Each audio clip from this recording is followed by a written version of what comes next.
Bonjour, je suis Feliana Chitradewi, je fais cet entretien pour Aura Magazine. Donc, je suis entrepreneuse et je suis d'origine indonésienne.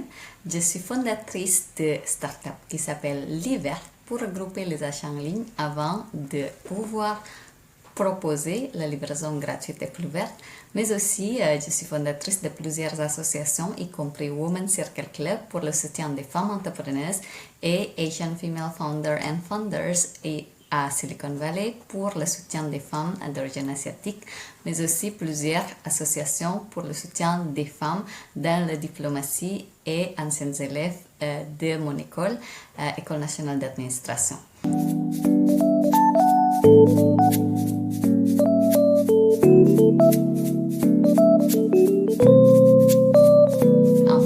En fait, je suis arrivée quand j'avais 19 ans, donc pour apprendre tout d'abord français langue étrangère parce que je ne parlais pas un mot français. Donc j'ai appris un an, ensuite j'ai fait ma licence de droit public à Avignon avant de rentrer finalement à Sciences Po Grenoble. J'étais la seule étrangère et pour ne pas abandonner le droit, j'ai aussi pris en même temps master de droit international et européen. Une fois j'ai fini, mes parents m'ont dit c'est parcours classique pour entrer à l'ENA. Je ne savais pas qu'ils reçoivent aussi les élèves internationaux. Donc dans ce cas-là, j'ai tenté le concours pour les élèves internationaux. J'ai été prise. Je suis la première femme indonésienne à avoir entré cette école. Et vu que l'ENA Sciences Po etc. n'est pas très connue en Indonésie, donc on m'a conseillé de prendre aussi Sorbonne. C'est pour ça que j'ai pris en même temps avec l'ENA master de communication à Sorbonne.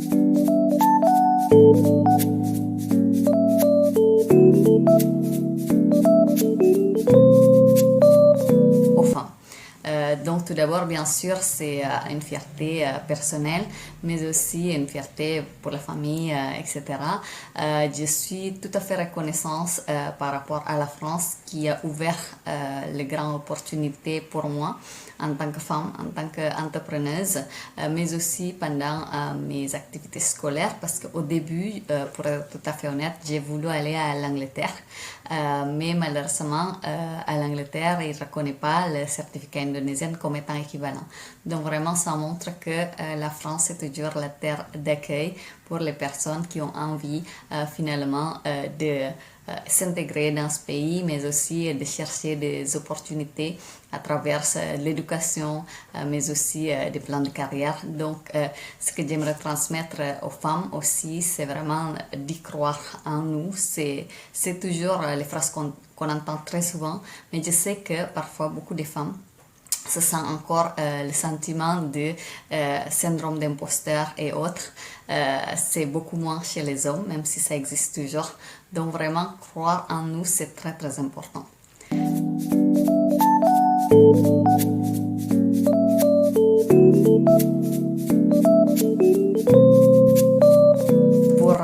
Ma mère qui est en France et qui est remariée avec mon beau-père, bien sûr que c'était une fierté parce qu'il connaît très bien l'école. Pour mon père, ce n'était pas tout à fait le cas en Indonésie, il ne connaissait pas du tout l'école et d'ailleurs, il n'était pas toujours très pour que je poursuive plutôt la carrière dans le domaine public parce qu'il est un peu plus traditionnel. Donc, il espère que je sois peut-être plutôt devenir designer ou en tout cas le métier que d'après lui un peu plus pour des femmes. Mais j'ai su le convaincre surtout une fois que je suis diplômée. On était la remise de diplôme, en tout cas, ça s'est passé à Quai d'Orsay, au ministère des Affaires étrangères.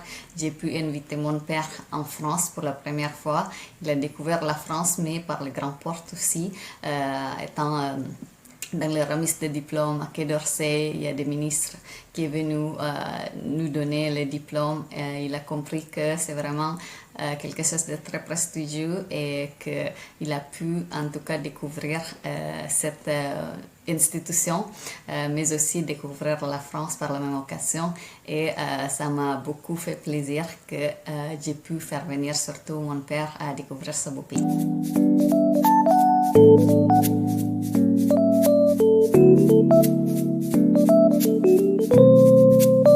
Je suis aussi reconnaissante reconnaissance pour mon aventure entrepreneuriale que tout d'abord, j'ai voulu vraiment quitter le monde salarial. C'est pas parce que je trouve pas ça valorisant, mais parce que tout simplement il y a le changement d'administration et autres qui fait que je me reconnais plus dans l'aventure dans le corporate. Et j'ai décidé à ce moment-là, vu que j'ai la carrière un peu toute tracée, j'ai fait des grandes écoles, ensuite j'ai été chassée directement pour travailler chez L'Oréal pour le PDG du groupe, ensuite j'ai été chassée encore une fois par la branche de Randstad pour devenir business manager grâce à ce changement finalement d'administration qui fait que je me suis dit j'ai envie de faire quelque chose qui soit pour moi qui transmet les valeurs qui étaient inculquées par ma mère qui vient de Bornéo, les valeurs écologiques, valeurs de partage. C'est pour ça que j'ai envie de créer quelque chose qui mélange entre le côté économique et écologique pour que finalement l'écologie ne soit pas les affaires seulement des élites qui pensent pour sauver le monde, etc., mais aussi les affaires de tout le monde qui peut contribuer grâce à économisant, donc mélanger avec le côté aussi finalement sauver son porte-monnaie et aussi sauver la planète en même temps. Donc, c'est pour ça que finalement, c'est ça qui m'a inspiré, surtout quand je vois tout un tas de boîtes de carton qui s'empilent dans chaque bâtiment, venant souvent des mêmes marques qu'on achète souvent sur Internet. C'est pour ça que je me suis dit, au lieu de dépenser chacun de son côté et aussi polluer la planète tout ensemble, on peut se regrouper pour finalement obtenir la leçon gratuite et diminuer aussi l'impact écologique. Donc, c'était ça l'idée et je suis vraiment ravie de cette aventure entrepreneuriale qui m'a beaucoup appris aussi sur moi-même, sur comment on se confronte au marché. Ça, c'est très, très important, je pense, quand on est sorti de l'école, des grandes études et aussi travailler dans les grandes entreprises. Pour être tout à fait honnête, on est parfois un peu déconnecté de la réalité du terrain et quand on est entrepreneur, on se confronte au marché. Je pense que c'est vraiment les meilleures choses qui puissent m'arriver. En tout cas, c'est la meilleure leçon que j'ai appris dans la vie entrepreneuriale.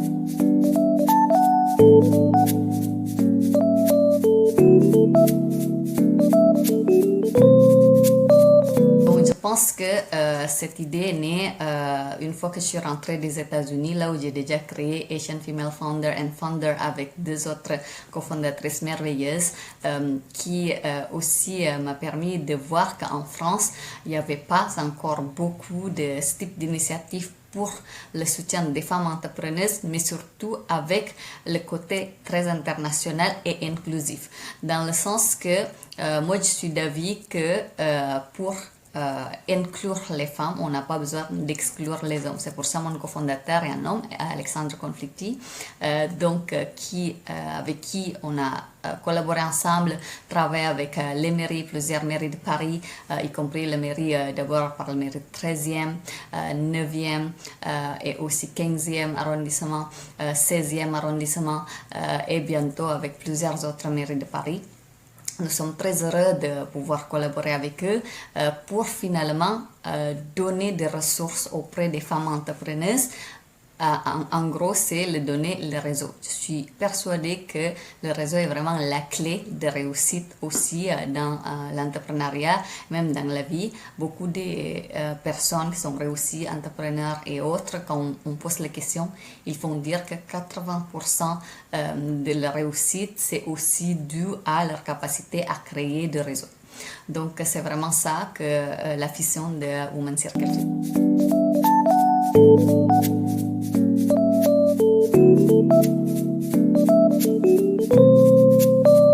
Alors, j'étais justement le conseil communication personnelle de Jean-Paul Agon. En gros, j'ai fait le travail des énarques, mais pour le PDG de L'Oréal, c'est-à-dire quand il serait interviewé par le journaliste et autres, il n'a pas le temps de, par exemple, creuser plusieurs sujets qui l'intéressent, y compris mondialisation, la stagnation économique, la beauté sociale et autres.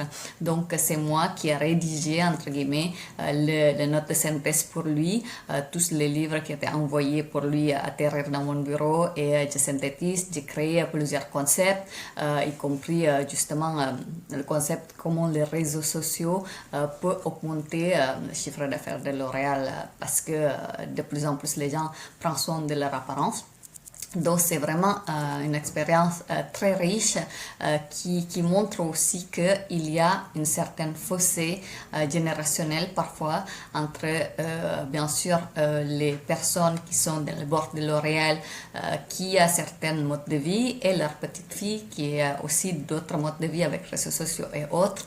Donc j'ai appris aussi à prendre en compte ces situations et voir l'opportunité business derrière, essayer de faire communication et le pont pour faire en sorte que toutes les parties comprennent le contexte du marché.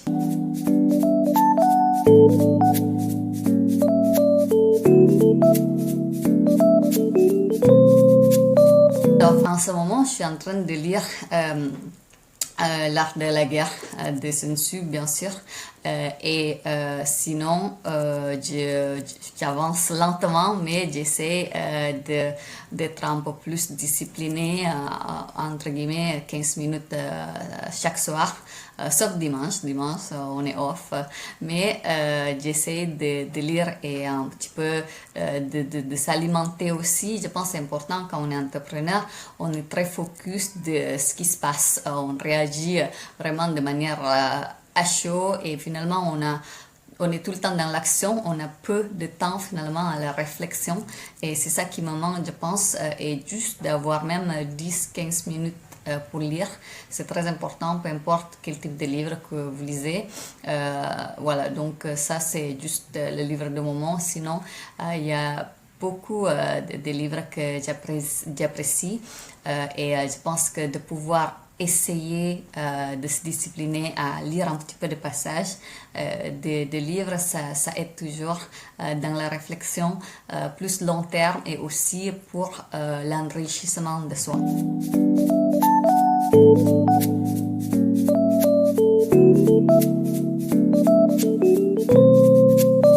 Alors, je pense que il y a beaucoup de très très belles valeurs. Il n'y a pas qu'un seul ou plusieurs en tout cas. Mais je pense dans la vie le plus important c'est d'être quelqu'un de fiable et vraiment d'avoir cette réputation de ce qu'on dit et ce qu'on fait. Ça c'est, je pense c'est la clé de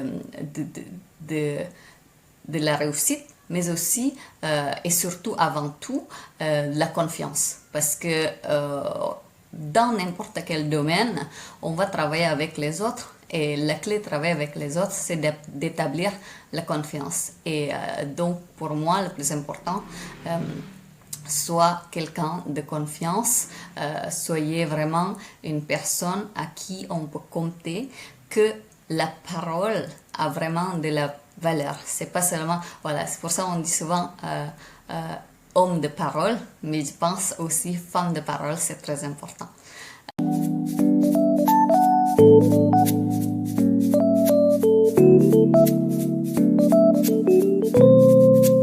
Bon, c'est vrai que en fait j'ai de la famille à Bornéo, qui est ma mère, elle est d'origine Bornéo et toute ma famille de ma mère est encore à Bornéo. Mon arrière-grand-mère habitait dans la forêt, donc comme quoi ça amène à tout. Et je suis ravie aujourd'hui de pouvoir vraiment être partie à l'international, communauté internationale, etc. Mais je pense il ne faut pas oublier aussi que on n'a qu'une seule planète finalement, que c'est là où on vivait aujourd'hui et quand je vois que déforestation et autres qui a détruit finalement l'habitat de mes grands-parents et ça me rend vraiment mal au cœur et c'est pour ça que je trouve les valeurs écologiques devraient être les affaires de tous, mais comment on rend que les valeurs écologiques soient les affaires de tout le monde, c'est vraiment en faisant en sorte que l'écologie rime avec l'économie. Parce que sinon, ça serait très hypocrite en n'ayant pas donné les moyens à tout le monde d'accéder à l'action, parce que par manque de moyens, que on le culpabilise d'autant plus que personne ne réagit.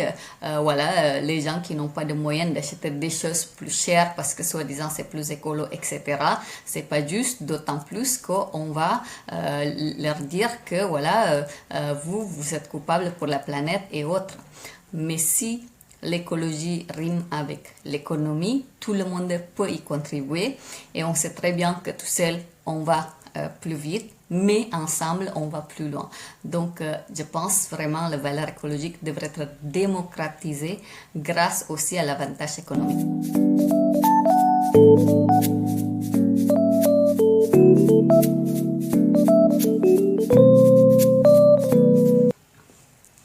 Alors, c'est vraiment, il y a beaucoup de personnes qui m'émuent, entre guillemets, qui m'inspirent surtout, beaucoup des fondatrices, souvent, des femmes incroyables, qui parfois, à travers de leur histoire personnelle, il y en a tellement que j'ai difficilement cité un, et une à une, vraiment des femmes et des hommes, mais beaucoup de femmes, des histoires incroyables, c'est-à-dire, par exemple, elles sont des histoires personnelles très touchantes, mais qui a réussi à finalement transformer ça au lieu d'être un handicap, mais en force. Ça, c'est vraiment des types de personnes, des femmes et des hommes qui m'émeuvent.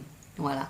Et bien sûr, si je peux citer une personne, même si, pour être tout à fait honnête, je ne suis pas non plus très famille, entre guillemets, j'ai quitté le foyer familial depuis très jeune.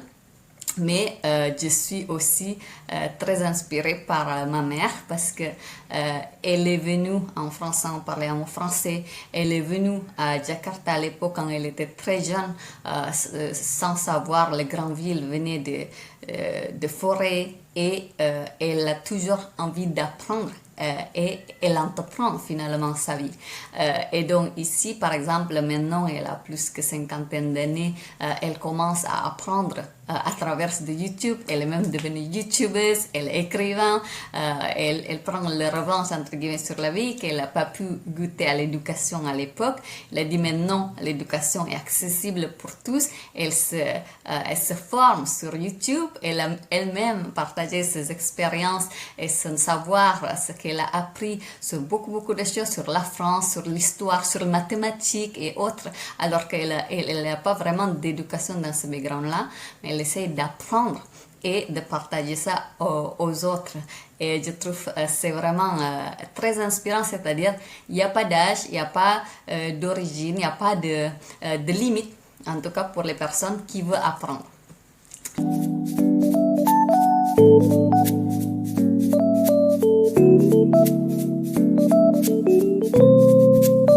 Alors, pareil, je pense dans le même mindset que tout à l'heure, je trouve que beaucoup de femmes vraiment incroyables, très impressionnantes de part de leurs histoires d'origine, mais aussi l'histoire qu'ils font créer. Beaucoup de, par exemple, des jeunes mamans ou vraiment des mamans qui entreprennent. Ça aussi, je suis très fascinée moi-même, j'ai pas encore d'enfant et que j'imagine c'est déjà très difficile, mais il y en a qui arrivent en ayant aussi des mères incroyables. Donc vraiment ça m'inspire beaucoup et ce que je trouve ça m'émeut aussi auprès des femmes aujourd'hui qui en même temps gèrent entre guillemets et mènent leur vie familiale épanouie, mais en même temps aussi créer leur vie professionnelle et poursuivre leurs rêves professionnels sans les abandonner malgré les difficultés. Il faut avouer que parfois pour des femmes, certes, il y a un peu plus de difficultés malheureusement aujourd'hui, encore, même si je sais que la situation évolue et il faut avouer qu'il y a beaucoup de progression, mais il y a encore des marches à faire progresser et j'espère que, et j'essaie aussi de contribuer pour que la situation s'améliore pour les femmes.